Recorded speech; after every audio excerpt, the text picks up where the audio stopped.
이 시간에는 로마서 8장 5절부터 11절 말씀까지 읽었습니다. 로마서 26번째 시간입니다. 우리는 지난 시간에 생명의 법과 사망의 법을 우리가 나누었습니다. 오늘 본문에서는 이 생명의 법과 사망의 법을 좀 더 자세하게, 좀 더 구체적으로 설명하고 있습니다.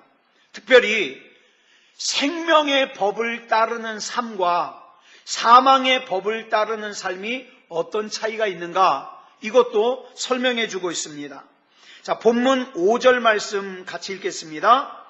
육신을 따르는 자는 육신의 일을, 영을 따르는 자는 영의 일을 생각하나니. 여러분, 우리가 인생을 사는 데 있어서 중요한 것 중에 하나가 뭐냐면 무엇을 생각하면서 사느냐입니다. 무엇을 생각하면서 사느냐. 여러분은 오늘 하루 무엇을 생각하면서 사셨습니까? 여러분, 사람은요, 그 사람이 무슨 생각을 하느냐가 그 사람의 내면의 모습이에요. 그리고 그 사람의 내면의 모습은 그 사람의 외적인 모습에 영향을 미칩니다. 그래서 우리 생각이 중요한 거예요. 잠언 23장 7절을 보니까 뭐라 그랬죠? 대저 그 마음의 생각이 어떠하면 그 위인도 그러한즉 그랬습니다. 여러분, 우리가 온통 생각이 내 육신에 있어요. 뭘 먹을까? 뭘 입을까? 그래가지고 내 육신을 편하게 하고 내 육신을 즐겁게 하고 내 본능을 추구하는 사람은요, 생각하는 게 다 뭐예요? 육신적일 수밖에 없어요. 그렇기 때문에 그런 사람은 그 육신적인 생각에서 나오는 말, 행동이 뭐예요? 육신적이에요. 육신적일 수밖에 없어요.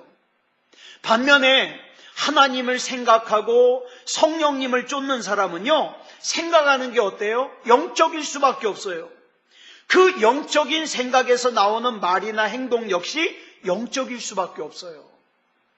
그런데 오늘 본문 6절을 보면 굉장히 중요한 말씀이 나와요. 시작. 육신의 생각은 사망이요 영의 생각은 생명과 평안이니라. 여기 보면 그 내 육체의 쾌락과 본능을 추구하는 육신의 생각은 결과가 뭐예요? 결론이 사망. 육신의 생각이 왜 결론이 사망입니까? 여러분, 앞에서 설명을 드렸어요. 육신의 생각을 하는 사람은 어떤 사람이에요? 성경은 분명하게 얘기하고 있어요. 육신의 생각을 하는 사람은 죄의 법에 매여 있는 사람이다. 죄의 법에. 자, 그러면 죄의 법에 매여 있는 사람은 로마서 6장 23절에 보니까 죄의 삭슨, 죄의 결과는 뭐로 끝마쳐요? 사망으로 끝마쳐요. 그렇기 때문에 죄의 법에 매여서 육신의 생각을 하는 사람은 겉으로 보이는 모습이 아무리 우아하고 화려하게 보여도 결국에는 그 결론은 사망이에요. 사망에 이를 수밖에 없어요. 반면에 영의 생각을 하는 사람은요, 성령에 매여 있는 사람이에요. 그러므로 성령의 법에 매여서 영의 생각을 하는 사람에게는 영원한 생명과 평안이 주어지는 것, 이거 당연한 거죠. 여러분, 여기서 말하는 영원한 생명과 평안은요, 동의어예요. 뜻이 같아요. 여러분, 인간이 불안해하는 이유가 뭡니까? 예? 하나님을 안 믿는 인간이 가장 두려워하는 이유가 뭐예요? 자기가 유한한 존재이기 때문에 죽음을 두려워해요. 가장 두려운 것은 죽음이에요. 그래서 하나님을 모르고 하나님을 믿지 않는 유한한 인생은 죽음 때문에 두렵지만 그 유한한 생명 속에는 언제나 그 죽음 때문에 뭐가 쫓아다녀요? 죽음에 대한 근심, 죽음에 대한 불안이 쫓아다녀요. 하지만 영원한 생명 속에는 뭐가 있습니까? 평안이 있습니다. 그러니까 베드로가 그랬잖아요. 헤롯이 내일 죽이려고 감옥에 가뒀는데 내일이면 죽어요. 근데 어떻습니까? 말씀드렸다시피 하나님, 나 살려주시면 복음 더 전할 것이고, 나 내일 죽으면 난 천국 가니까 좋고, 깊게 잠을 잘 수 있는 거예요. 깊게. 물론 다른 사람이 예수님을 진짜로 믿는지 가짜로 믿는지 내가 평가할 일은 아니에요. 예? 그러니까 누군가 다른 사람이 믿음이 좋다 나쁘다 그거 내가 평가할 거 아니에요. 그렇지만 제가 이제까지 신앙생활 하면서 또 전도사 생활, 목사 생활 하면서 보니까 교회에서는 예수님을 잘 믿는 것 같은 사람인데 가만히 보면 평상시에 온통 관심은 다 육신이에요. 어떻게 해서 육신이 살 수 있는 집을 살까? 어떻게 하면 육신이 편하게 살까? 어떻게 하면 육신이 인기를 얻을까? 다 관심이 육신이에요. 그러면 뭐예요? 결과적으로 육신을 쫓는 삶을 사는 사람이에요. 모든 관심사가 육신의 것에 매여 있는 사람과 대화를 나누잖아요. 그러면 온통 말하는 대화의 내용이 다 뭐예요? 육신이에요. 예? 나이 들어서 어떻게 편하게 살까? 어디가 더 편하다더라? 다 육신이에요. 목사도 예외가 아닙니다. 여러분, 육신을 쫓는 삶을 사는 목사는요, 모든 관심이 다 육에 있어요. 어떻게 하면 성전을 크게 지어가지고 사람들에게 우러러 봄을 받을까? 어떻게 하면 감투를 쓸까? 어떻게 하면 사람들이 알아주는 유명한 목사가 될까? 거기에 관심이 다가 있어요. 그러니까 어떻게 해요? 목사들 모임에서도 임원 한번, 감투 한번 써보려고 자기와 다른 쪽에 있는 사람은 막 음모를 꾸미고 싸우고 미워하고 죄를 져요.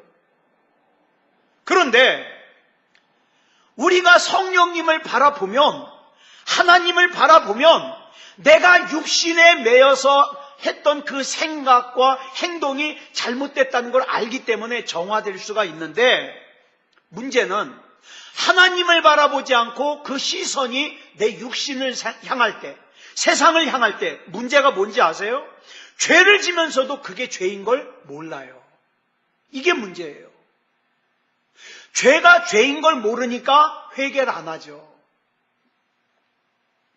그러므로 여러분, 우리가 얼마나 교회를 오래 다녔는가, 또 신앙생활을 오래 했는가, 이것보다도 더 중요한 것이 뭐냐 하면 내가 지금 성령님을 바라보고 있는가, 내가 지금 하나님의 말씀에 내 삶을 비추어 보고 있는가, 나의 지금 이 생각을, 나의 지금 이 행동을 하나님께서 보신다면 뭐라고 하실까? 이게 중요해요. 여러분도 느끼시겠습니다마는, 여러분 각 가정을 신방을 가잖아요. 가정에서 느껴지는 게 다 달라요. 그거 느끼시죠? 또 어떤 성도와 얘기를 나눠보면 그 성도로부터 풍겨나오는 그 느낌이요, 다 달라요. 그래서 하나님을 잘 믿고 있는 사람인지 하나님을 잘 믿고 있는 가정인지 알 수 있어요. 여러분, 공기가 눈에 보이지 않지만 이게 공기 있는 데를 딱 가면 어때요? 이 공기가 지금 좋다, 나쁘다 느낄 수 있잖아요. 그와 같아요. 영혼이 맑고 편한 사람하고 같이 있잖아요. 그러면 그것이 느껴져요. 이 사람은 참 영혼이 깨끗하구나. 이 사람은 참 하나님이 주시는 평안을 누리고 있구나. 그게 느껴져요. 예. 그리고 이런 성도는요, 일상생활 속에서도 주위 사람들에게 어떻게 합니까? 자연스럽게 선한 영향력을 끼치게 돼 있죠. 그러나 죄의 법에 매여 있는 사람은요, 마주 대하고 얘기만 하려면 답답해요. 그래서 어떻게 해요? 자꾸 피하고 싶은 거예요. 어떤 사람은요, 만나서 얘기를 해보면 맨 얘기가 자기는 어떻게 성경을 보고 그 다음에 어떻게 기도를 하고 어떻게 신앙생활 한다고 얘기를 하는데 영적인 것은 느껴지질 않아요. 영적인 것은. 그럴 수 있습니다. 그럴 수 있어요. 자, 본문 7절 보겠습니다. 시작. 육신의 생각은 하나님과 원수가 되나니 이는 하나님의 법에 굴복하지 아니할 뿐 아니라 할 수도 없음이라.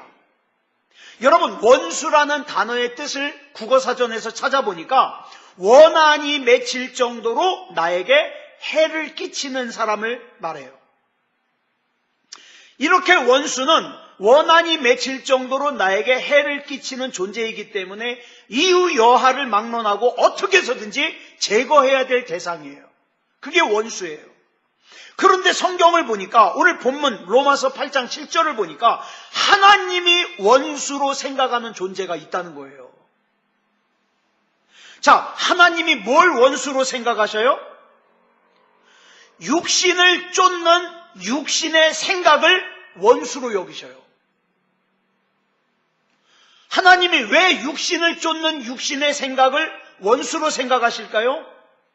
어떤 사람이 육신을 쫓는 동안에는 하나님의 법을 생각해요, 안 해요? 안 해요. 하나님의 법을 생각하지 않기 때문에 하나님의 법에 굴복할 수 없잖아요. 죄를 지면서도 자기가 죄를 짓는 걸 모른다니까요. 왜? 육에 속한 육신을 쫓는 삶을 사니까. 여러분, 그렇기 때문에 육신을 쫓는 동안에는 하나님의 법을 생각하지 않고 하나님의 법에 굴복할 수 없게 하기 때문에 하나님이 육신에 속한 생각을 원수로 여기는 거예요. 여러분, 육신을 따라가는데 온통 생각이 다가 있으면요, 하나님 말씀을 들어도 그게 마음에 담겨지질 않아요.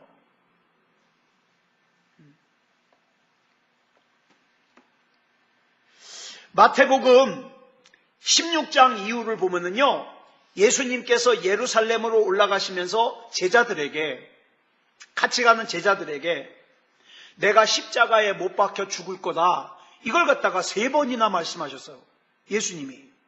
그렇다면 다른 사람들도 아닌 예수님의 제자들이라면 예수님이 그렇게 십자가를 지시고 죽으실 것을 3번이나 말씀하셨다면 걱정해야 되는 게 당연한 거 아니에요? 그죠? 무슨 말씀이십니까, 예수님? 십자가를 지시고 죽으시다뇨? 걱정해야 되는 게 당연하지 않아요? 또 가슴 아파하는 게 당연하지 않아요? 그런데 예수님의 제자들은 예수님께서 십자가에 못 박혀 죽으실 거라는 말씀에 관심조차 없어요. 여기서 관심이 없다는 건 뭡니까?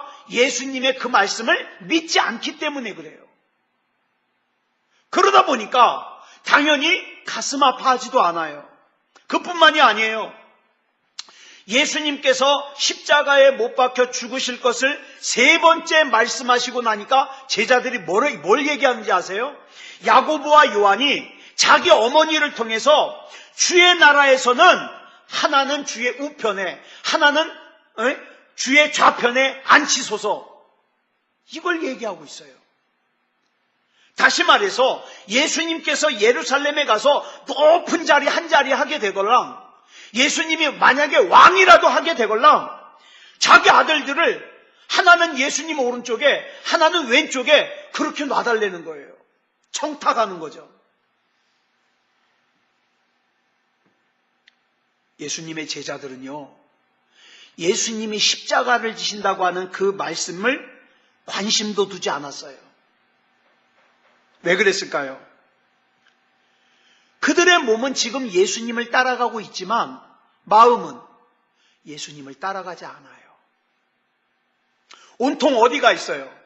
나중에 예수님이 왕 되면 높은 벼슬 하는 거에 다 가 있어요. 그러니까 육체에 매여서 육체의 소욕을 따르고 있었기 때문에 예수님께서 십자가에 못 박혀 죽으실 것이라는 말씀이 들리지도 않아요. 말씀은 하시는데 들리지도 않아요. 관심도 없어요. 그런데 오늘날 신앙생활 하는 사람들이요, 신앙생활 이렇게 하는 사람들이 많아요. 하나님께서 우리에게 요구하시는 영적인 거에는요, 관심도 없어요.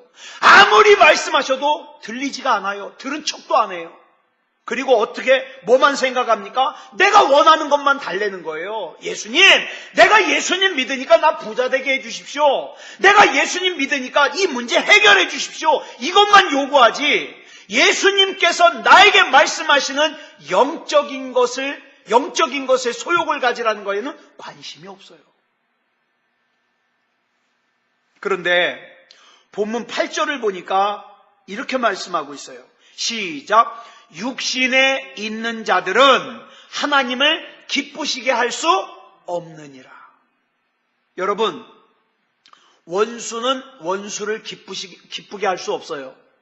그런데 아까 말씀드렸죠? 육신의 생각은 하나님과 원수가 된다 그랬어요.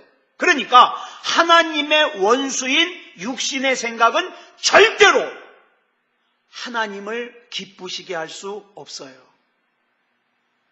여러분, 내 육체에 필요한 것을 채우기 위해서 하나님을 찾는 것은 절대로 하나님을 기쁘시게 할 수 없어요.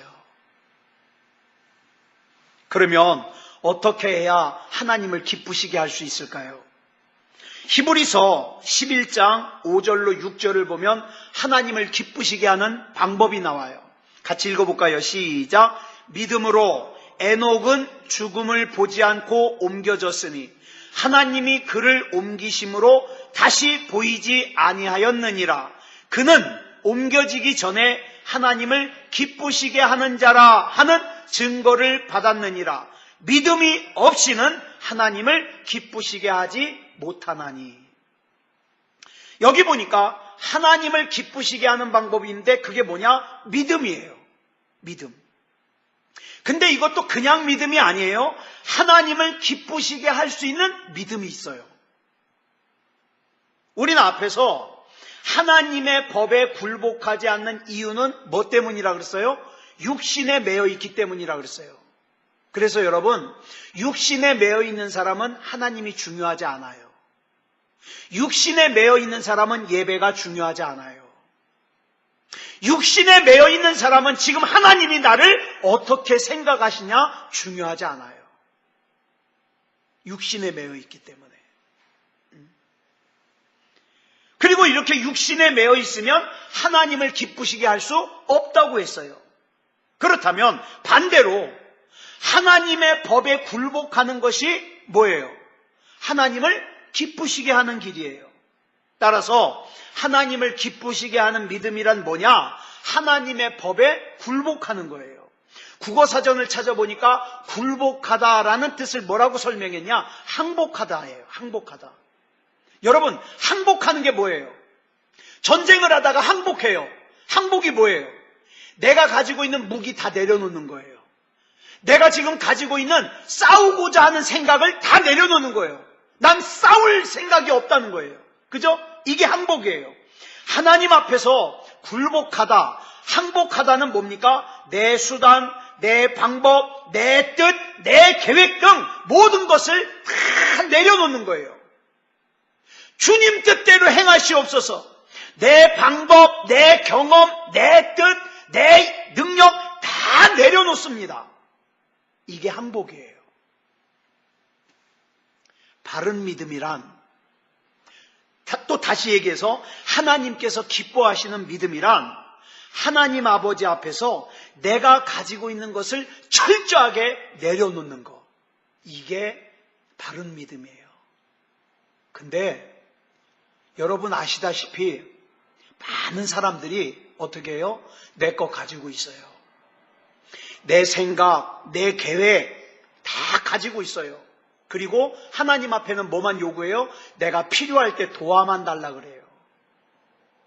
여러분, 오늘 본문으로 비추어 볼 때 그건 믿음 아닙니다. 믿음 아니에요. 바른 믿음은 뭐냐? 다 내려놓고 철저하게 하나님 앞에 항복하는 것이 그게 바른 믿음이에요.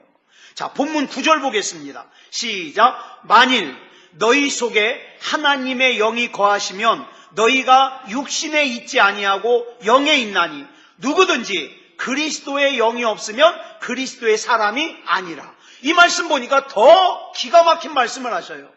마음속에 그리스도의 영이 없으면, 잘 보세요. 그리스도의 영은 어떤 사람이 있어요? 신령한 생각 속에 있는 사람은 그리스도의 영이 있어요. 그런데 육에 속한 생각 속에 있으면 그리스도의 영이 없어요. 그런데 그리스도의 영이 없으면 절대로 그리스도의 사람이 아니라 그랬어요. 아니라.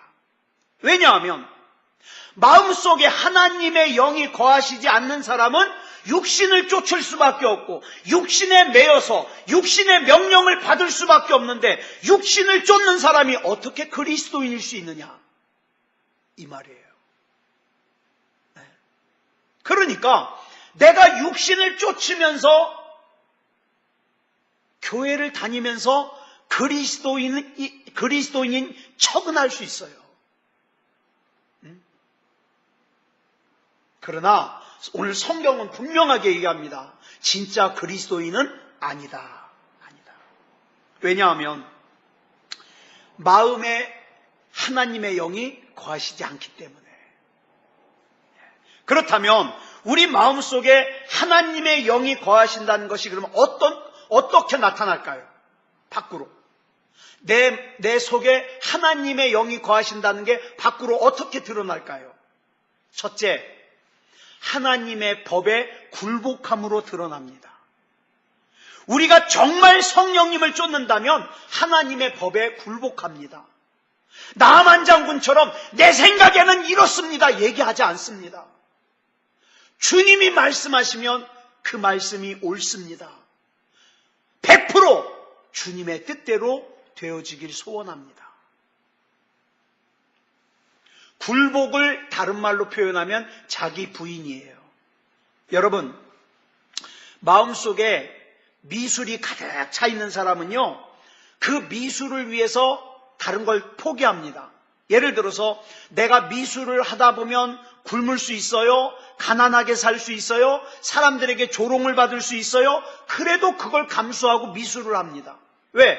내 속에 미술이 가득 차 있으니까. 음악을 하는 사람도 그렇죠. 마음속에 음악을 가득 담고 있는 사람 역시 음악을 위해서 어떻게 합니까? 다른 욕구를 다 포기합니다. 마찬가지로 우리 마음속에 하나님이 가득 차 있다면 그 하나님의 법을 위해서라면 내가 다른 모든 것을 버릴 수 있다. 그래서 하나님의 영이 내 속에 있으면 하나님의 법에 굴복하는 걸로 드러난다, 이 말입니다. 그 다음 둘째로는 하나님의 영이 내 속에 있으면 신령한 생각으로 드러납니다. 하나님의 법에 굴복하면 예전에 하나님 앞에 굴복하기 전에 가정에서나 일터에서 내가 예전에 가졌던 육에 속했던 생각들, 그런 생각들이 다 뭐로 바뀌어요? 영적인 생각으로 바뀝니다. 영적인 생각으로. 여러분, 심리학자들이 발표한 거에 의하면 우리 일반 사람들이 평균 하루에 생각을 몇 가지를 하는지 아세요? 몇 개를 생각하는지 아세요? 깜짝 놀랐어요. 2만여 가지를 생각한대요. 오늘 이른 아침에 일어나서 여러분 이 시간에 이르기까지 여러분은요, 적어도 15,000가지 이상을 생각했다, 이 말이에요. 15,000가지. 어떻게 하면 돈을 더 벌까? 어떻게 하면 고생하지 않고 살 수 있을까? 많은 생각을 하겠죠. 그런데 여러분, 묻습니다.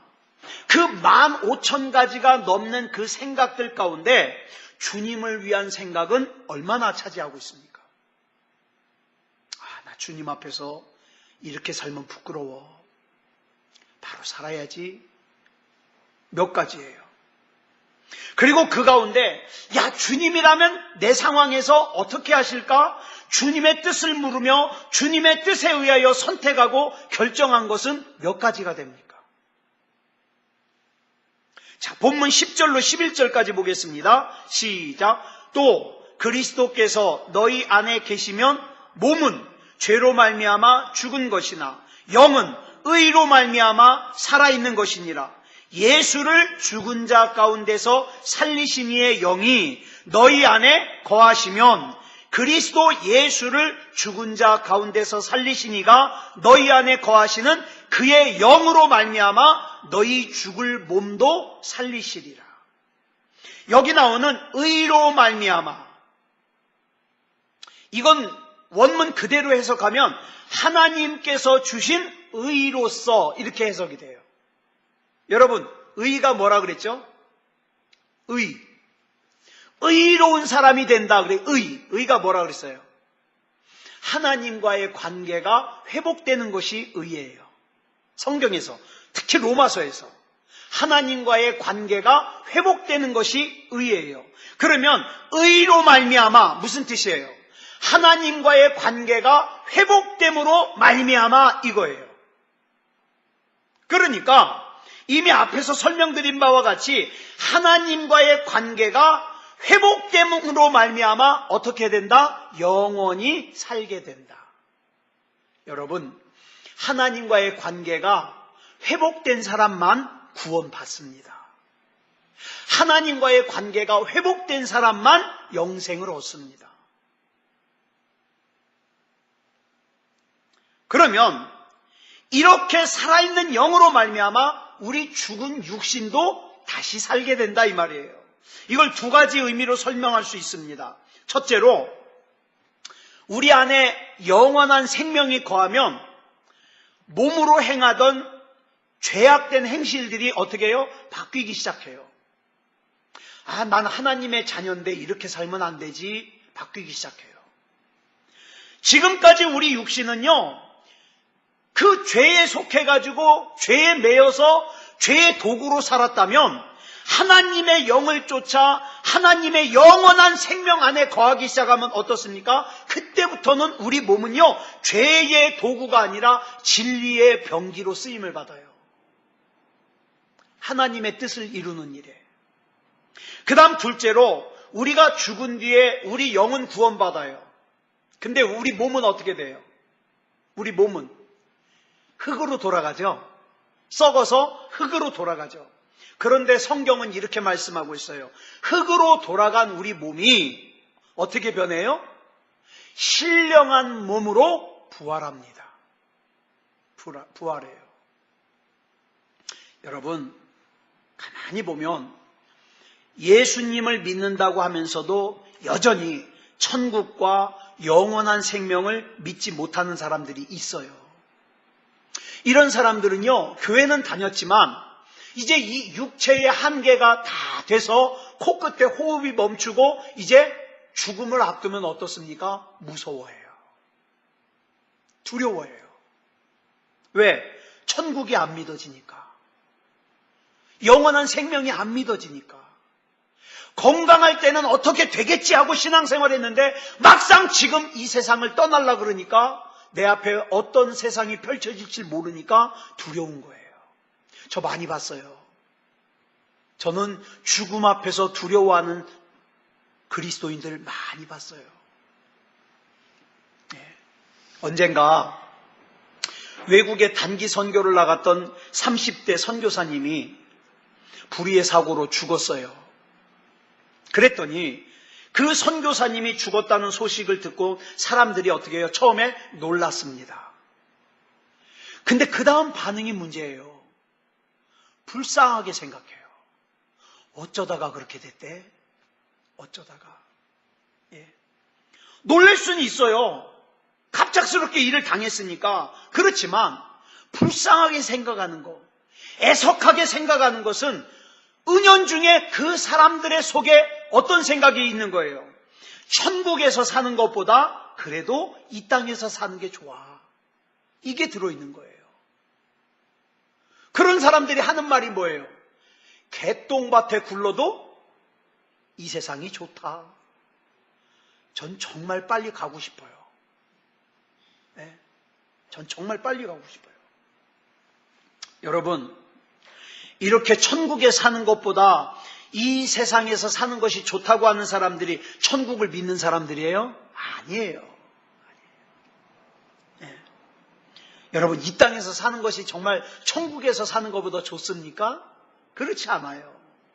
성령님을 쫓아 살다가 죽은 사람들은요, 지금 우리가 사는 이 세상보다 훨씬 좋은 곳에 있어요.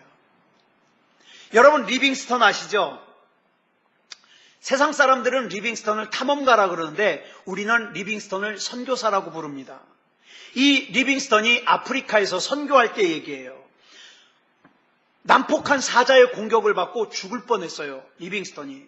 그런데 같이 있던 원주민들이 도와줘서 가까스로 살았어요. 그런데 웬걸? 죽을 뻔하다가 살아난 리빙스턴이요, 얼굴이 기뻐하질 않아요. 침통하게 이렇게 얘기하더랍니다. 오늘 하나님께서 나를 그 좋은 천국으로 불러주시지 않은 것은 내가 게을러서 아직도 이 땅에서 할 일을 내가 마무리하지 못했기 때문이구나. 그렇게 얘기하면서 침통해하더래요. 이런 믿음을 가졌기 때문에 이 리빙스턴은 죽을 때까지 하나님의 법에 굴복할 수 있었어요. 그러나 이 하나님이 믿어지지 않으면, 천국이 믿어지지 않으면, 영생이 믿어지지 않으면 아무것도 아닌 일 앞에서 어떡합니까? 신앙을 부인합니다. 아무것도 아닌 일 앞에서 예배를 부인합니다. 아무것도 아닌 일 앞에서 믿음을 부정합니다. 여러분, 오늘 본문에서 가장 자주 나오는 단어가 영이라는 단어예요. 영혼할 때 영. 바울은요, 로마서에서 이후로도 계속 영을 강조합니다. 바울이 어떻게 영에 주목하게 되었습니까? 바울이 자기 자신을 똑바로 바라봤을 때 영에 관심을 가지기 시작했어요. 성령님을 통해서 자기 자신을 바라보니까 자기는 예전에는 참 똑똑하고 잘나고 집안도 좋고 그런 아주 훌륭한 사람인 줄 알았는데 성령을 통하여 자기를 돌아보니까 흉측한 죄인이에요. 죽을 수밖에 없는 죄인이에요. 자기 안에 가만히 보니까 선을 행할 능력도 없어요. 생명을 살릴 능력도 없어요. 그러니까 그런 자기 자신을 철저하게 발견한 바울이 무슨 일에 힘을 써요? 영을 쫓는 일에 힘을 써요. 이제부터는 내 온통 관심은 영이다. 영. 여러분, 자기 자신을 올바로 바라보지 못하는 사람은요, 어떻습니까? 오늘이라는 이 귀한 시간을 또 허비해요. 아까 이런 말씀 드렸죠? 우리 하나님과 날마다 더욱더 더 친해지고 가까워지기를 우리 기도하자고. 그런데 말이에요, 육신에 속한 삶을 사는 사람들은 이런 말이 아무리 외쳐져도 어떻게 해요? 아까 예수님이 십자가 얘기해도 제자들이 관심도 없듯이 관심이 없어요. 왜? 관심사가 아니거든요. 육에 속한 사람에게는 영이 관심사가 아니거든요. 성경을 믿는 목사로서 저는 분명히 이렇게 말씀드릴 수 있습니다. 우리는 모두 죽습니다. 오늘 제가 아주 심장이 아주 그냥 쫄깃해졌어요. 어저께 문자 드린 바대로 우리 박인수 성도님이 손을 크게 다쳐서 구로병원에 입원하셨거든요. 그래서 제가 3시 반에 신방을 가기로 약속을 해놨어요. 근데 2시쯤에 전화가 왔는데 저희 어머님을 잃어버린 거예요. 저희 어머님은 집을 못 찾아요. 사람은 알아보고 대화는 되는데 집을 못 찾아요. 근데 아버지하고 같이 나갔다가 삼성역에 갔다가 차가 막 오니까 아버지는 어머님이 따라오실 줄 알고 탔는데 어머니는 못 타고 문이 닫혀버린 거예요. 그리고 떠난 거예요. 다시 가보니까 안 계신 거예요.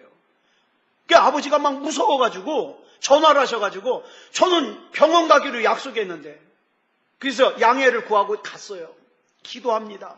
하나님, 기적이 필요합니다. 하나님, 나 오늘 예배도 있습니다. 하나님, 악한 마귀가 이거 가지고 방해하지 않도록 하나님 붙잡아 주시옵소서. 누님 둘하고 저하고 차를 타고 가면서 막 기도하면서 갔어요. 거의 도착했는데, 그러니까 이제 저희 어머님을 잃어버린 지 2시간쯤 지났을 때예요. 이제 큰일 난 거예요. 어디 멀리 갔을지도 모르는데. 근데 전화가 왔어요. 아버지가. 어머니가 집으로 걸어오신다는 거예요. 그 있을 수 없는 일이거든요. 삼성역에서 버스를 타고 한참을 와야 저희 동네고, 거기서 또 집으로 가는 길은 한참 걸어야 돼요.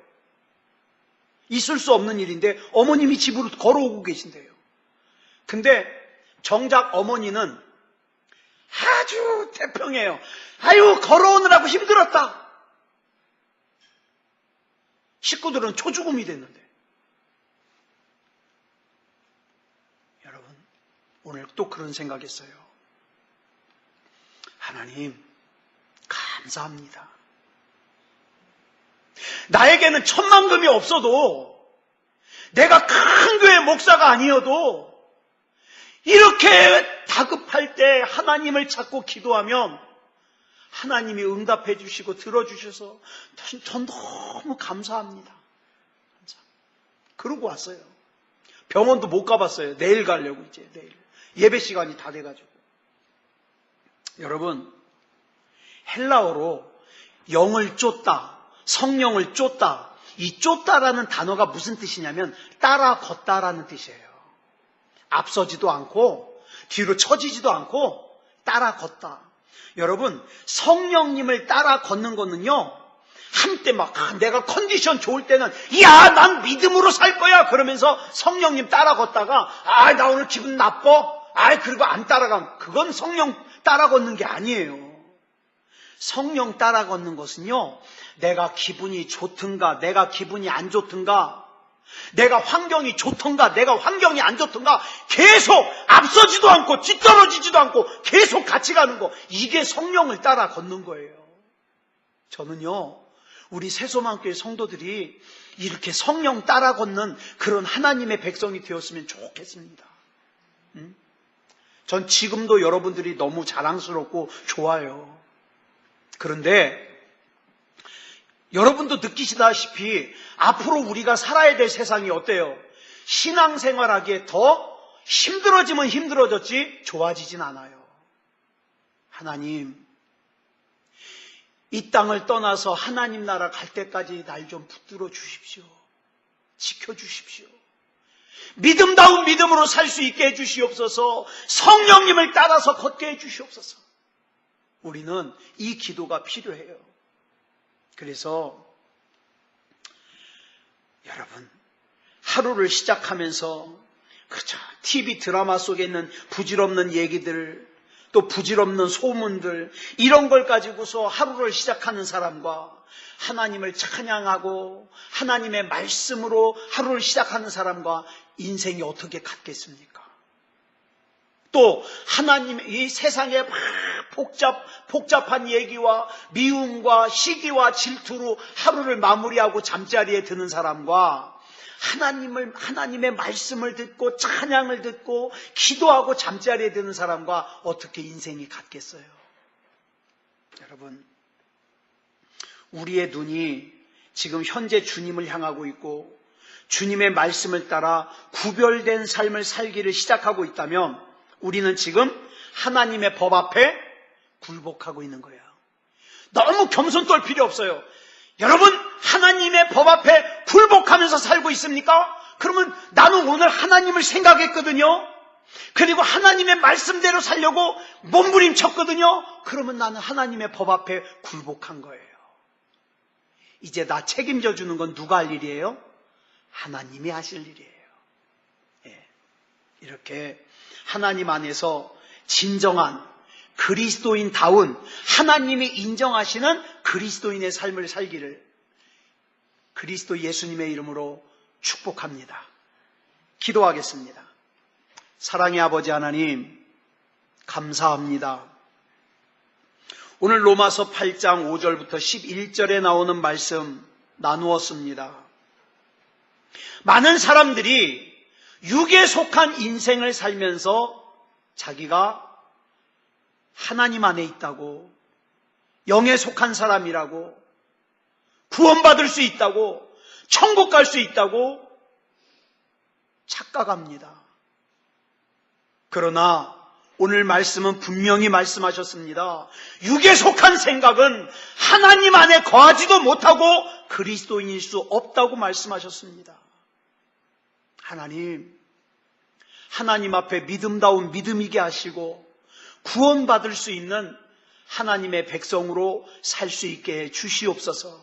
그리고 내 주변에 있는 사랑하는 사람들에게 좋은 영향력을 끼치며 살 수 있도록 하나님 힘 주시옵소서.